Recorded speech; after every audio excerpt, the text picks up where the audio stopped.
Swastiastu, Namo Buddhaya, salam kebajikan, salam sejahtera bagi kita. Selamat pagi Bapak dan juga Ibu serta rekan-rekan sekalian. Perkenalkan, saya Friska Octavia di sini dan juga rekan saya Aulia Balkis. Kami adalah seorang mahasiswa yang akan melakukan penyuluhan dan terima kasih sebelumnya untuk waktu yang telah Bapak dan juga Ibu luangkan. Pada kesempatan ini kita akan bersama-sama membahas topik yang sangat penting untuk kesehatan kita nih dan juga keluarga, yaitu penanggulangan dan pencegahan demam berdarah dengue atau dikenal dengan istilah DBD. Apa kabar Bapak Ibu?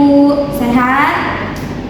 Nah, siapa yang di sini belum sarapan? Kalau belum sarapan nanti saya beli roti yang 2 aja. Siapa yang di sini udah pernah melihat jentik nyamuk di rumahnya? Angkat kakinya. Kalau udah, foto ya, nanti kasih tahu ke kita. Bapak Ibu sekalian, kesehatan kita adalah tanggung jawab kita bersama. Dengan memahami DBD, kita tidak hanya melindungi diri kita sendiri, tetapi juga tetangga dan komunitas kita. Mari kita jadikan lingkungan kita bebas dari DBD. Nah, sebelum kita mulai lebih dalam, saya izin bertanya nih kepada Bapak dan juga Ibu. Menurut Bapak dan Ibu, apa sih hal penting yang harus kita lakukan agar tidak terkena DBD? Baik Bapak Ibu sekalian, langsung saja kita mulai penyuluhan mengenai DBD itu sendiri. Di sini kami akan sedikit memaparkan tentang DBD. Sebelumnya, Bapak Ibu sudah dan tahu belum sih DBD itu apa atau demam berdarah itu apa? Bagi Bapak Ibu yang belum tahu, DBD itu adalah penyakit menular yang disebabkan oleh virus dengue dan ditularkan melalui gigitan nyamuk Aedes aegypti. Selanjutnya, menurut survei yang saya dapat, penyebaran DBD di Indonesia itu sangat meningkat drastis, yang dimana tercatat 6.050 kasus dengan tingkat kematian 28 pada tahun 2025. Nah, Bapak Ibu, di sini saya akan memberitahu ke Bapak Ibu sekalian ciri-ciri nyamuk Aedes itu apa sih? Gimana sih bentuknya? Ya kan Ibu pernah nggak sih memperhatikan nyamuk DBD itu kayak gimana? Gak pernah kan? Di sini saya kasih tahu. Yang pertama itu, di nyamuknya itu berwarna hitam dan belang-belang putih di seluruh tubuhnya. Coba kalau misalnya Bapak Ibu ketemu nyamuk di toko, Ibu Bapak lihat deh, dia nyamuk Aedes atau bukan.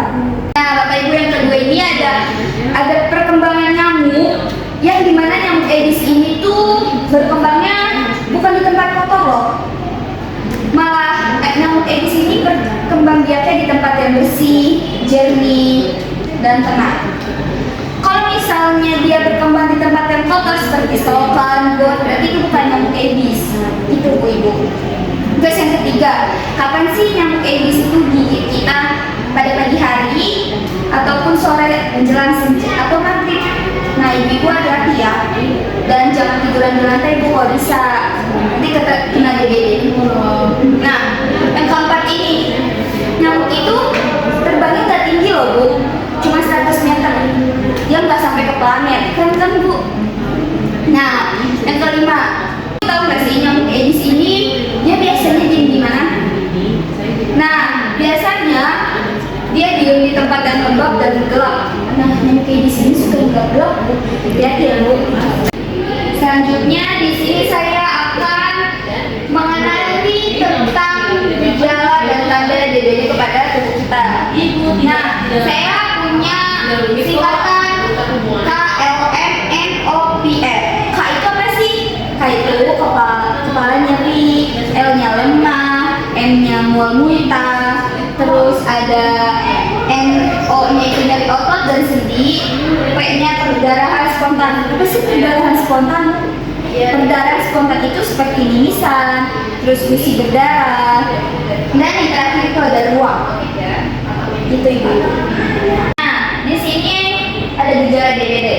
Yang pertama itu tersangka infeksi dengue, demamnya kurang 7 hari.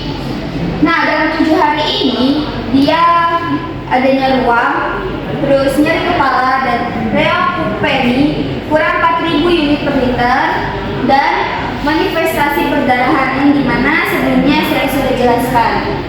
Nah, yang kedua ini tanda bahaya dari gejala DBD. Tidak mau minum, muntah terus menerus, nyeri perut hebat, letargi atau gelisah, perubahan perilaku, pendarahan seperti mimisan, muntah, dan BAB-nya hitam. Terus ada menstruasi berlebihan, urinnya berwarna hitam atau hemoglobinuria, pucat, tangan kaki teraba dingin. Bapak Ibu, apa sih yang harus Bapak Ibu lakukan jika anak mengalami demam berdarah? Yang pertama, menurut saya ya, Bapak Ibu ini jangan panik, harap tenang. Nah, yang kedua ini, Bapak Ibu harus cepat-cepat mengantar anaknya ke rumah sakit jika demamnya itu sudah tinggi atau kesehatan terdekat. Untuk memastikan anak Bapak Ibu ini mengalami diagnosis DBD atau tidak. Nah, yang ketiga, jika anak Bapak Ibu ini sudah didiagnosis DBD, itu akan dilakukannya oleh perawat atau tenaga medis. Pasien ini tuh harus rawat inap atau rawat jalan berdasarkan tanda dan gejala. Seperti itu. Bapak Ibu, tadi kan teman saya sudah menjelaskan mengenai DBD itu sendiri dan juga tanda dan gejala yang akan ditimbulkan jika kita mengalami DBD.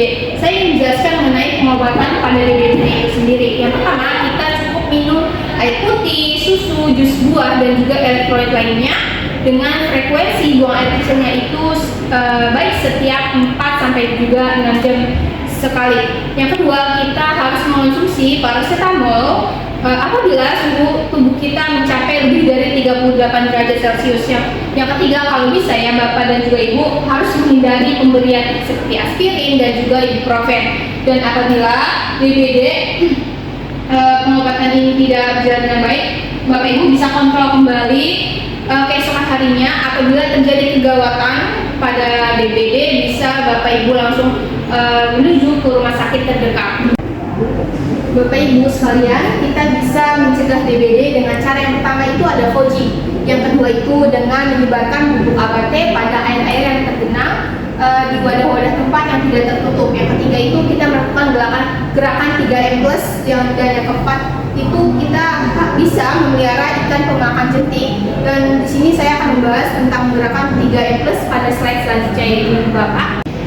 Ibu Bapak, saya ingin membahas sebenarnya apa itu gerakan 3M. Yang pertama itu ada menguras, di mana kita harus menguras tempat-tempat penampungan air seperti bak mandi, vas bunga, ataupun tempat wudhu setidaknya seminggu sekali. Yang kedua itu adalah menutup, yaitu menutup rapat-rapat semua tempat penampungan air agar nyamuk tidak bisa masuk dan juga bertelur.